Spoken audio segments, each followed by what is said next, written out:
ওয়াদিল কুরবা, নিকটতম আত্মীয় স্বজন যারা, আল্লাহ বলেন তাদের সাথেও তোমরা ভালো আচরণ করবে, উত্তম আচরণ করবে। সুবহানাল্লাহ। নিকটতম আত্মীয় স্বজন, কাছের আত্মীয়, দূরের আত্মীয়, এমনিতে আত্মীয় কয়েক প্রকারের হতে পারে,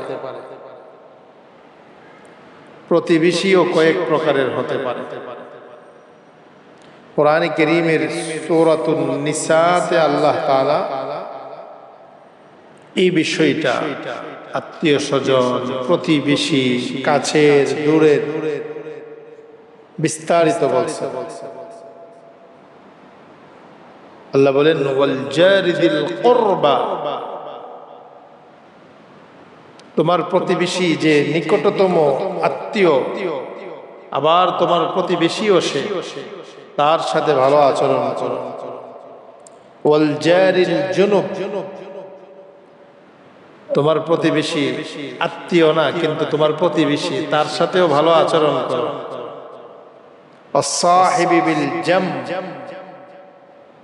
তুমি সফর করতেছো বা কোনো জায়গাতে বসে আছো, তোমার সাথে যে ভাই তোমার সামনে আগে পিছনে ডানে বসছে, তার সাথেও তুমি উত্তম আচরণ করো। সুবহানাল্লাহ। আল্লাহ তাআলা কত ভেঙ্গে ভেঙ্গে বলে দিয়েছে আচরণ, বান্দার হকুকাত গুলো আল্লাহ তাআলা ভেঙ্গে ভেঙ্গে সুস্পষ্ট করে বলে দিয়েছে। এজন্য আচরণ, উত্তম চরিত্র, নবীজি বলেন মিজানের পাল্লাতে সবচাইতে ভারী আমল হবে উত্তম চরিত্র। সুবহানাল্লাহ। এবার আসেন প্রতিবেশী যে কাছে, ওয়াল জারিদিল কুরবা, বলে কাছেও আবার আমার আপন ভাই, আমার ঘরের পাশে আমার আপন ভাইয়ের ঘর, তো সে আমার নিকটতম আত্মীয়তার দিক দিয়েও সে কাছে, আবার আমার ঘরের পাশে তার ঘর, এই জন্য প্রতিবেশী হিসাবেও সে কি কাছে। আবার সে মুসলমান, কই দিক দিয়ে পাইলেন? 3 দিক দিয়ে।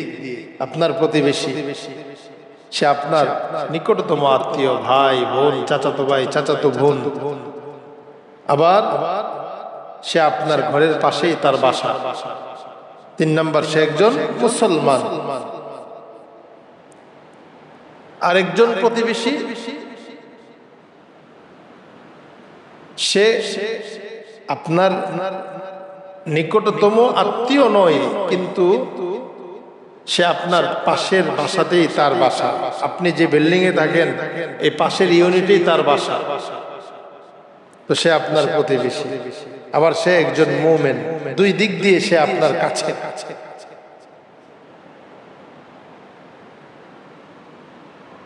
আরেকজন প্রতিবেশী, সে আপনার আপন জন না, সে মুমিনও না, কিন্তু সে আপনার প্রতিবেশী, সে কাফের, সে মুশরিক, তার সাথেও আপনি উত্তম আচরণ করবেন। সুবহানাল্লাহ। এটাই সূরাতুন নিসাতে আল্লাহ বলছেন ওয়াবিদিল কুরবা, আল্লাহ বলেন আমি নির্দেশ করতেছি তোমরা নিকটতম আত্মীয় স্বজন যারা, তাদের সাথেও ভালো আচরণ করো। নিকটতম আত্মীয়, তোমার পাশে তার বাসা, সে মুমিন তুমিও মুমিন, সে তোমার প্রতিবেশী, দ্বীনি ভাই, প্রতিবেশীর ভাই, আবার নিকটতম আত্মীয়, তার সাথে ভালো আচরণ। আবার ওবিল জারিল জুনুব, তোমার পাশে থাকে তবে নিকটতম আত্মীয় না, বা তুমি যেই গলিতে থাকো সে এই গলিতে থাকে, তুমি যেই মহল্লাতে থাকো সে মহল্লাতে থাকে, তার সাথেও ভালো আচরণ করো। ওয়াস-সাহিবি বিল জাম, তুমি যে বসে আছো তোমার ডানে যিনি আছে, তোমার বামে যিনি আছে, তোমার পিছনে যিনি আছে, সামনে যিনি আছে, তার সাথেও তুমি ভালো আচরণ করো। সুবহানাল্লাহ। ইবনিস সাবিল, এক পথিকের সাথে তোমার দেখা হয়েছে। ইবনিস সাবিল বলা হয় রাস্তার ছেলে, মানে মুসাফির, যে রাস্তা দিয়ে চলতেছে, তার ঠিকানা অনেক দূরে, তার সাথে তোমার সাক্ষাৎ তোমার এলাকাতে, তুমিও মুসাফির, সেও মুসাফির, পরস্পর একজনের সাথে ভালো আচরণ করো। ওয়ামা মালাকাত আইমানুকুম, তোমাদের অধীনস্থ যারা আছে তাদের সাথেও তোমরা ভালো আচরণ করো। তাহলে নিকটতম আত্মীয় স্বজনের সাথে ভালো আচরণ, দূরবর্তী প্রতিবেশীর সাথে ভালো আচরণ, কাছের প্রতিবেশীর সাথে ভালো আচরণ, মজলিসে বসছি ডানে বামে পিছনে যিনি আছে তার সাথে ভালো আচরণ, অধীনস্থদের সাথে ভালো আচরণ। বলে এটা করলে ফায়দা কি? বলে এমন নরম আচরণ, ভালো আচরণ যে করবে, আল্লাহ তাআলাও তার সাথে ভালো আচরণ করবে। সুবহানাল্লাহ।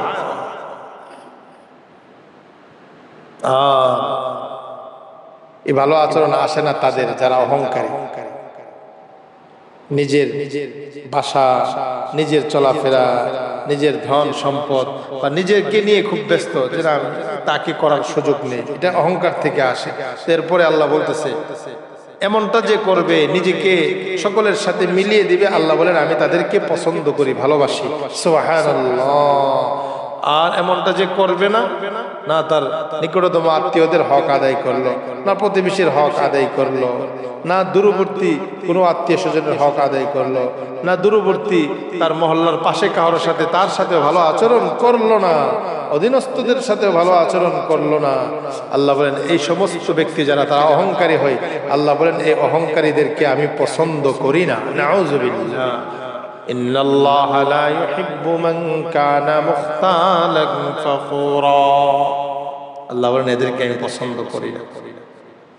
এই হলো আল্লাহ তাআলার ইরশাদ, আল্লাহ তাআলার নির্দেশ। এখন আসেন,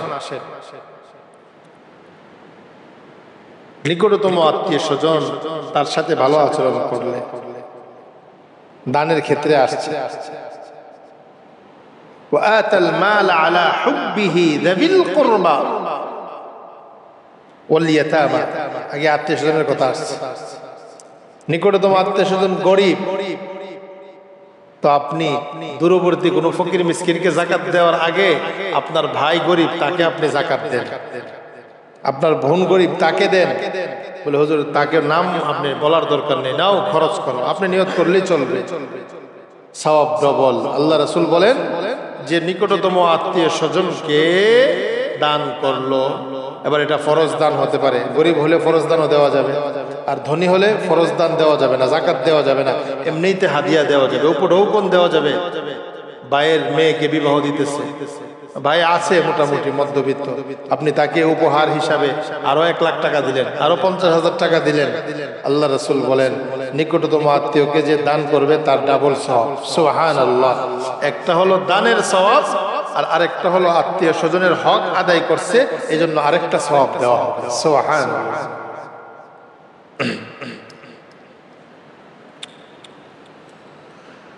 এখন পিতামাতার ক্ষেত্রে, পিতামাতা বড় লোক হইলেও, মা বাবা ধনী, তারপরে তাদের খোঁজ খবর নেওয়া ফরজ। বলেন না, তাদের খোঁজ খবর নেওয়া কি ফরজ? তাদের কোনো প্রয়োজন হলে এটা মিটাইতে হবে, তারা নিতে না চাইলে এটা ভিন্ন ব্যাপার, আপনি খোঁজ খবর নিতে হবে।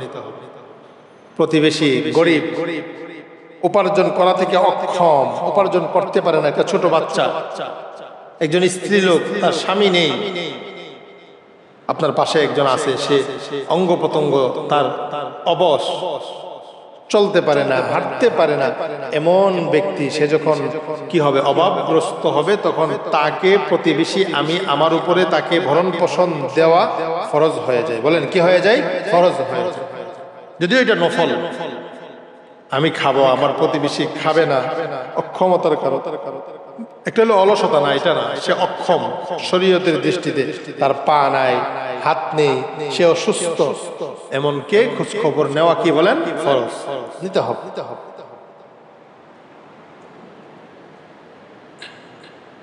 আল্লাহ রাসূল সাল্লাল্লাহু আলাইহি ওয়াসাল্লাম হাদিস শরীফে আসছে যে তোমরা গোশতের তরকারি পাকাইলে বেশি করে কি দিবা, ঝোল দিয়ে পাকাইবা। কেন? হ্যাঁ, যে তোমার প্রতিবেশী যে আছে তাকে গোশত না দিতে পারো, গোশতের ঝোল তাকে পৌঁছায় দাও। সুবহানাল্লাহ। তো প্রতিবেশীর এটা ছিল, এক সময় ছিল এমনটা, এক বাড়ি থেকে আরেক বাড়িতে খাবার আনা নেওয়া করা। এখন তো এটা কমে আসছে না, এটা হওয়া চাই, এটার দ্বারা মহব্বত ভালোবাসা বৃদ্ধি পায়। তো যা বলতেছিলাম মাসআলা, প্রতিবেশী অভাবী, অসহায়, কর্মক্ষম, তাকে আমি স্বাবলম্বী, আমাকে আল্লাহ তাআলা দিয়েছে, তো আমি তার খবর নিতে হবে। আমি যদি তার খবর না নেই তাহলে আমি গুনাহগার হব। খবর নিতে হবে, প্রতিবেশীর হক আল্লাহ তাআলা কোরআনে কারীমে বলতেছেন ওয়াবিল জারিল জুনুব, প্রতিবেশী যে আছে তার প্রতি উত্তম আচরণ করো।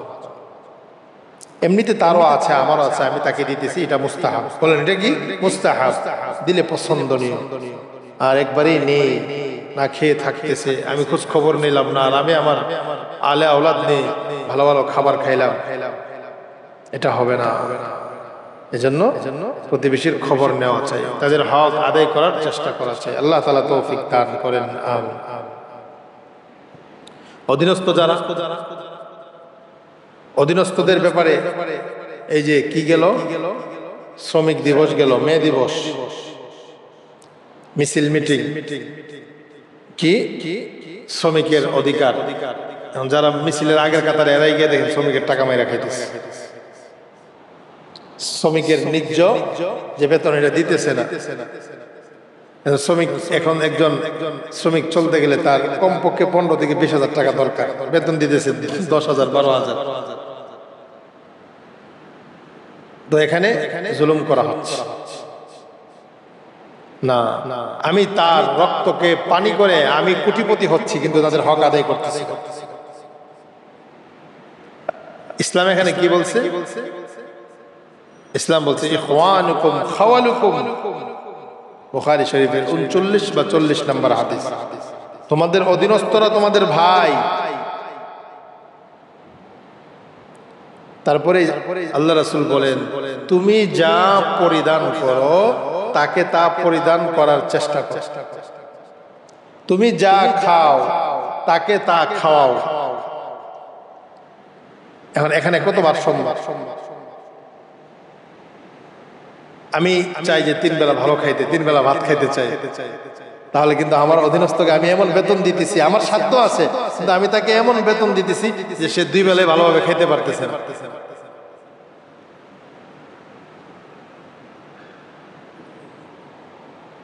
অন্য হাদিসে তো আসছে এটা, আল্লাহ রাসূল সাল্লাল্লাহু আলাইহি ওয়াসাল্লাম বলছে এই তোমার অধীনস্থ কেউ তোমার সাথে আছে, সব সময় তোমার কাছে থাকে, তো তুমি তাকে নিয়ে তোমার সাথে বসো, তুমি এক পাশে বসে খাও, তাকে এক পাশে বসে খাওয়াও। সুবহানাল্লাহ। এটার দ্বারা মহব্বত সৃষ্টি হবে। এরপরে আল্লাহ রাসূল আরো বলছেন একজন শ্রমিককে অধীনস্থ যে তাকে তোমরা এমন কাজ দিও না যে কাজ করতে সে সক্ষম হবে না, এমন কাজ দিয়ে বসছে যে সে এটা বহনই করতে পারতেছে। তো এই ক্ষেত্রে আল্লাহ রাসূল বলছে যদি তোমরা তাদেরকে এমন কোনো কাজ দাও যেটা তাদের পক্ষে করা অসম্ভব, কিছুটা সহযোগিতা দরকার, তাহলে তুমি তাকে সহযোগিতা করো। ও আইনুহুম, এই শব্দ ব্যবহার হয়েছে। শ্রমিকের অধিকার তো হবে যখন এটা আমাদের সামনে আমরা বাস্তবায়ন করব। মিছিল করে, মিটিং করে মে দিবস শ্রমিকের হক আদায় হবে অসম্ভব। আর এই ক্ষেত্রে সবচেয়ে বড় যে জিনিসটা নবীজি এক সাহাবীকে বলছেন, আবু মাসউদ আনসারীকে বলছেন, শ্রমিকের হক মালিক আদায় করবে, মালিকের হক শ্রমিক আদায় করবে। এই ক্ষেত্রে সবচেয়ে বড় যে জিনিসটা কার্যকর এটা হলো মালিকের ভিতরে আল্লাহর ভয় থাকতে হবে, শ্রমিকের ভিতরে আল্লাহর ভয় থাকতে হবে। যখনই আল্লাহর ভয় আসবে তখন মালিক সে তার অধীনস্থকে ঠকাইবে না, শ্রমিক সে তার মালিককে কি করবে না, ঠকাইবে না।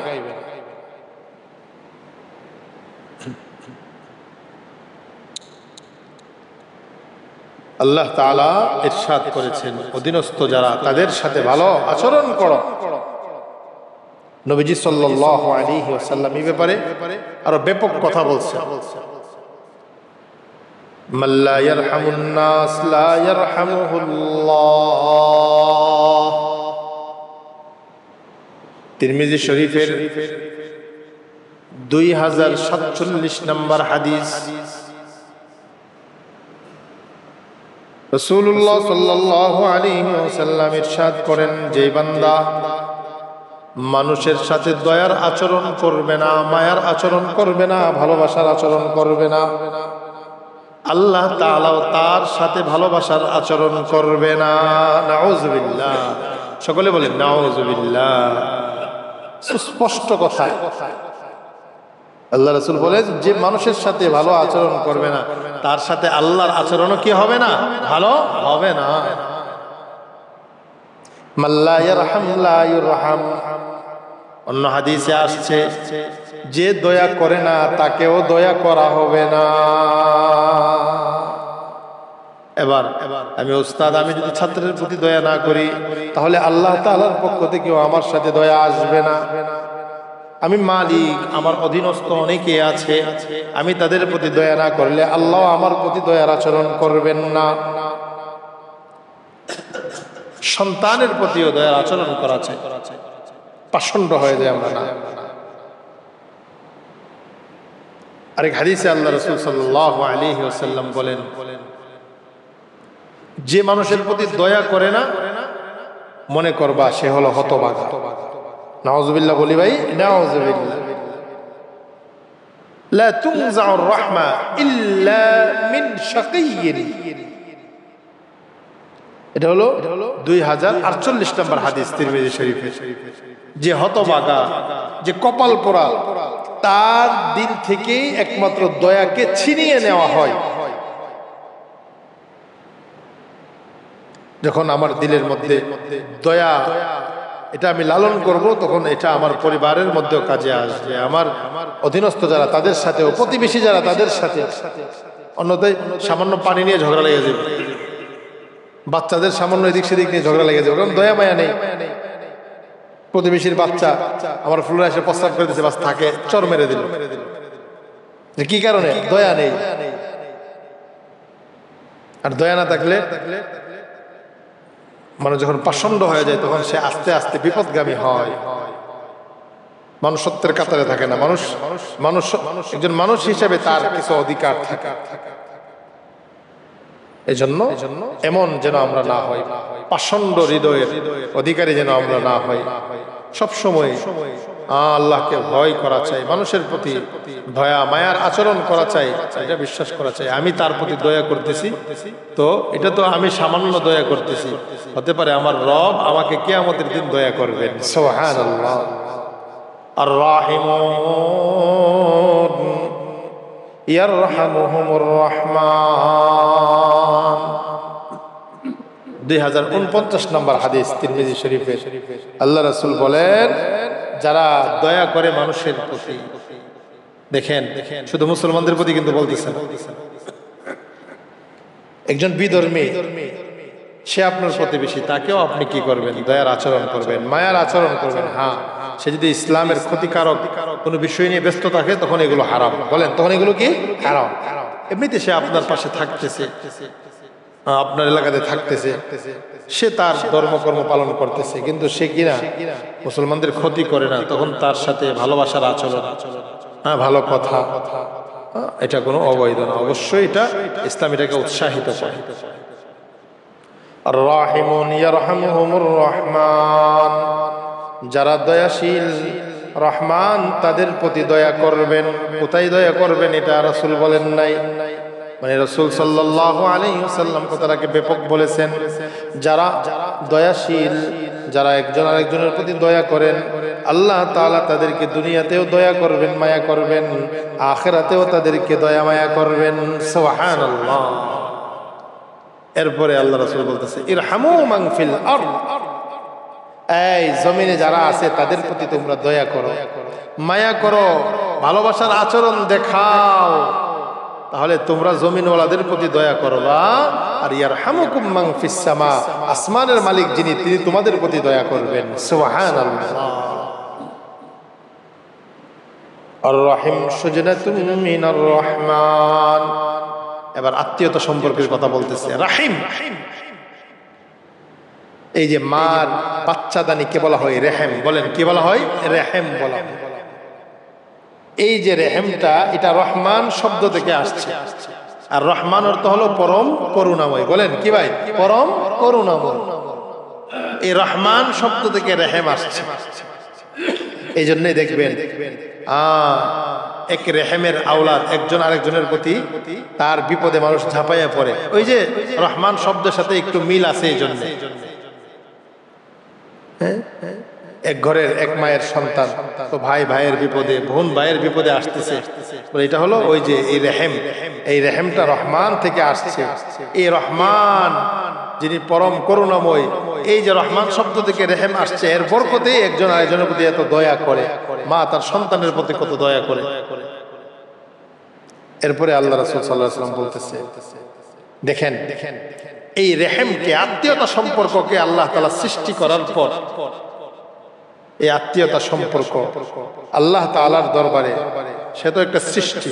আল্লাহ তাআলা তাকে এই আত্মীয়তা সম্পর্ক, এটা একটা সৃষ্টি, এটা আল্লাহ তাআলার নির্দেশে এই সম্পর্ক, এটা কি সৃষ্টি, এটা আল্লাহ তাআলার একটা সৃষ্টি। যেমন আমরা সৃষ্টি, আমাদের অঙ্গ প্রত্যঙ্গ যেমন সৃষ্টি, আমাদের এই যে সম্পর্ক যে পরস্পরে, এটাও আল্লাহ তাআলার একটা সৃষ্টি। আল্লাহ তাআলা দয়া মায়াকে সৃষ্টি করছে। এই রেহেম আল্লাহ তাআলার দরবারে বলতেছে, আমাকে যে মিলিয়ে নিবে তার কি পুরস্কার, মানে আত্মীয়তা সম্পর্ক যে বজায় রাখবে তার কি পুরস্কার, আর আত্মীয়তা সম্পর্ক যে ছিন্ন করবে তার কি শাস্তি। নবীজি বলে দিতেছেন, ফামান ওয়াসালাহা ওয়াসালাহুল্লাহ ওয়া মান কাতাআহা কাতাআহুল্লাহ। সরকারে দু আলম নবী বলেন, আত্মীয়তা সম্পর্ককে যে ছিন্ন করলো, আত্মীয়তা সম্পর্ককে যে ছিন্ন করলো, আল্লাহ তাআলা ওই ব্যক্তিকে আপন রহমত থেকে ছিন্ন করে দিবেন। নাউযুবিল্লাহ। কি বলেন? আল্লাহ তাআলার রহমত থেকে ছিন্ন হয়ে গেলে না দুনিয়াতে শান্তি, না আখিরাতে শান্তি, কোন জায়গাতে শান্তি নাই। শান্তি একমাত্র আল্লাহ তাআলার করুণা যার প্রতি আছে, সেই শান্তিতে বসবাস করতেছে। গিয়ে দেখেন দুনিয়া নাই, সারা দিনে কিছু নিয়ে আসছে, সকাল হওয়ার আগে শেষ হয়ে যাইতেছে, কিন্তু তার পরিবারে শান্তির সুবাতাস। 5টা বাড়ি কিন্তু শান্তি নাই, পরিবারে শান্তি নাই, ঘরে শান্তি নাই। এটা আল্লাহ তাআলার হুকুম হাকম যে মেনে চলবে তাদের জন্য শান্তির সুবাতাস। আল্লাহ রাসূল বলেন যে আত্মীয়তা সম্পর্ক ছিন্ন করলো, ভাই বোনের সাথে সম্পর্ক রাখলো না, বোন ভাইয়ের সাথে সম্পর্ক রাখলো না, ভাই ভাইয়ের সাথে সম্পর্ক রাখলো না, ভাই চাচার সাথে সম্পর্ক রাখলো না, মার সাথে সম্পর্ক রাখলো না, বাবার সাথে সম্পর্ক রাখলো না। নিকটতম আত্মীয় যে রেহেমের সম্পর্কের আত্মীয়, যে একজন আরেকজনকে দুনিয়ার সামান্য স্বার্থের জন্য, 1 আঙ্গুল জায়গার জন্য, 5 আঙ্গুল জায়গার জন্য, অথবা আমি বড় ভাই আমাকে কেন বেশি দিল না, ছোট ভাই কেন সমান নিল, আরে আল্লাহ আপনার বড় বানাইছেই তো বড় কাজ করার জন্য। এটা আরেক ভুল ধারণা, বড় ভাই হইলে বেশি দিতে হইবে না। বড় ভাই, ওনাকে আল্লাহ বড় বানাইছে ছোটদেরকে কি করার জন্য? তাকে দিয়ে উপকৃত করার জন্য। এখন ছোট ভাইরা যদি খুশি হয়ে তাকে কোনো কিছু দিয়ে যায়, না আমার ভাই আমাদেরকে লেখাপড়া করাইছেন, ওনাকে আমরা সকলে এটা হাদিয়া দিয়ে দিলাম, এটা আলাদা ব্যাপার। কিন্তু দেখা গেল যে বড় ভাই জমি জামা বন্টনের সময় একটু বেশি দেই না, এই জন্যে বা সম্পর্ক ছিন্ন, মা বাবার সাথে কথা বলে না, এমনটা না হওয়া চাই। আত্মীয়তা সম্পর্কের বিষয়টা খুবই গভীর, খুবই একটা সূক্ষ্ম বিষয়। এটা যদি আমি অহেতুক কারণে, শরীয়ী কোনো কারণ ছাড়া, শরীয়ী কারণ অনেকগুলো থাকতে পারে, আপন ভাই আপন বোন তারা হারামের সাথে সম্পৃক্ত, আপনি বলছেন তোমরা হারাম থেকে ফিরে না আসলে আমি তোমাদের সাথে সম্পর্ক রাখবো না, আমি তোমাদের বাড়িতে আইসা খাবার খাবো না, ঠিক আছে, কারণ একজনে হারাম খাইতেছে, আপনি তার বাড়ি থেকে হারাম খাইবেন, এই ক্ষেত্রে ভাইয়ের বাসাতে না খাইলে এটা ইসলাম আপনাকে এই সম্পর্ক ছিন্ন করলে, খাবারের সম্পর্ক দেখলে সালাম কালাম এতটুকুই, এটা কোনো ক্ষতিকর না। কিন্তু এমনিতে দুনিয়াবি কোনো কারণে, অহেতুক কোনো কারণে একজন আরেকজনের সাথে সম্পর্ক ছিন্ন করলে আল্লাহ রাসূল বলেন আল্লাহ তাআলা তাকে আপন রহমত থেকে ছিন্ন করে দিবেন। নাউযুবিল্লাহ। আর পুরস্কার কি? হাজারো কষ্টের পরেও বড় ভাই সকলের সাথে সম্পর্ক রাখে, সাধ্য নাই তারপরেও মাসে একবার বোনদের খবর নে, ভাইদের খবর নে, বাবার আত্মীয় স্বজনদের খবর নে। আল্লাহ রাসূল বলেন ওমান ওয়াসালাহা ওয়াসালাহুল্লাহ, যে আত্মীয় স্বজনকে সিলায়ে রাহমি, নিকটতম আত্মীয় স্বজনকে যে মিলিয়ে নিল, তাদের সাথে নিজের সম্পর্ককে মিলিয়ে নিল, আল্লাহ তাআলা আপন রহমতের সাথে তাকে মিলিয়ে নেবেন। সুবহানাল্লাহ। এটা এমন কিছু মানুষ আমি আমার চোখে দেখা, আমাদের জানাশোনা এমন কিছু নেই, কিন্তু বোনের হক, শীতের সময় আসলে বোনের বাড়িতে আসা, গরমের দিনে বোনের বাড়িতে, মানে প্রত্যেকটা মৌসুমে এক ভাই আছে, সে তার বোনদের খবর নেয়, আত্মীয় স্বজনের খবর নেয়। তো আল্লাহ তাআলাও তার অল্পের মধ্যে আল্লাহ তাআলা বরকত দান করেন। সুবহানাল্লাহ। বলেন না বরকতের মালিক কে? আল্লাহ। অল্প সামান্য রুজি, কিন্তু এর মধ্যে আল্লাহ বরকত দিয়ে দিতেছেন। সে সবাইকে কিছু কিছু দিতেছেন, সবাই সন্তুষ্ট। আর অনেক টাকা পয়সা, কোটি টাকা দিছে, এরপরে সন্তুষ্ট না, অসন্তুষ্ট। একজনে ঈদের সময় কি করলো, আত্মীয় স্বজনকে অল্প অল্প 5,000 টাকার মার্কেট করে সবাই খুশি। আর আরেকজনের এত, তারপরে সবাই খুশি না, আমারটা হয়েছে না, আমারটা হয়েছে না, আমাকে আরো বেশি দেওয়া দরকার ছিল। এটা হলো আল্লাহ তাআলার রহমত। সম্পর্ক কাছে দূরে, এই সবগুলো কাছের মানুষ যারা, তাদের সাথে সম্পর্ক রাখলাম, তো আল্লাহ তাআলা রহমত বরকত দান করবেন। সম্পর্ক ছিন্ন করলাম, আমার দুনিয়াতেও আমি আল্লাহ তাআলার এই যে ভয়ানক যে শাস্তি, যে আল্লাহ তাআলার রহমত থেকে দূরীভূত থাকার এটার সম্মুখীন হতে পারি। আর আখিরাতে তো আল্লাহ তাআলার রহমত ছাড়া পার হওয়ার কোনো সুযোগ নেই। দুনিয়াতে হয়তো আল্লাহ তাআলা ছাড় দিবেন, কিন্তু ওখানে তো ছাড় দিবেন না, ওখানে তো ধরে ফেলবেন। এই জন্য আমরা প্রত্যেকেই আমাদের নিকটতম আত্মীয় স্বজন যারা, আমাদের প্রতিবেশী যারা, এবার প্রতিবেশী নিকটতম আত্মীয় স্বজন হোক, অথবা একজন মুসলমান হোক, অথবা একজন বিধর্মী হোক, তার সাথে ভালো আচরণ করব। গাড়িতে বসছি, এই যে কথা বললাম যে বসলাম ডানে বামে, গাড়িতে আমরা চলাচল করি সামান্য আধা ঘন্টা 1 ঘন্টা, এটা নিয়ে একজনের সাথে ভালো আচরণ করলে মাশাআল্লাহ দোয়া আসবে। সামান্য একটু সময় হেল্পারের সাথে ঝগড়া, টাকা নিয়ে, ভাড়া নিয়ে, বিভিন্ন রকমের কন্ট্রাক্টরের সাথে, এমনটা না করে উত্তম আচরণের সাথে, উত্তম আচরণ আমরা কি করব? প্রদর্শন করব। নবীজি সাল্লাল্লাহু আলাইহি ওয়াসাল্লাম এক হাদিসে বলেন আকমালুল মুমিনিনা ঈমানান আহসানুহুম খুলুকা। আল্লাহ রাসূল বলেন যার চরিত্র উত্তম সে পরিপূর্ণ মুমিন। সুবহানাল্লাহ। এজন্য আমি আমার প্রতিবেশী, যে আমার নিকটতম আত্মীয় হোক, দূরবর্তী হোক, কাছের হোক, দূরের হোক, তাদের সাথে ভালো আচরণ করবো। এটা আল্লাহ তাআলার নির্দেশ। প্রতিবেশী যদি অভাবী হয়, অক্ষম হয়, কর্মক্ষম হয়, তার খোঁজ খবর নেওয়া এটা ফরজ। বলেন এটা কি ভাই? ফরজ।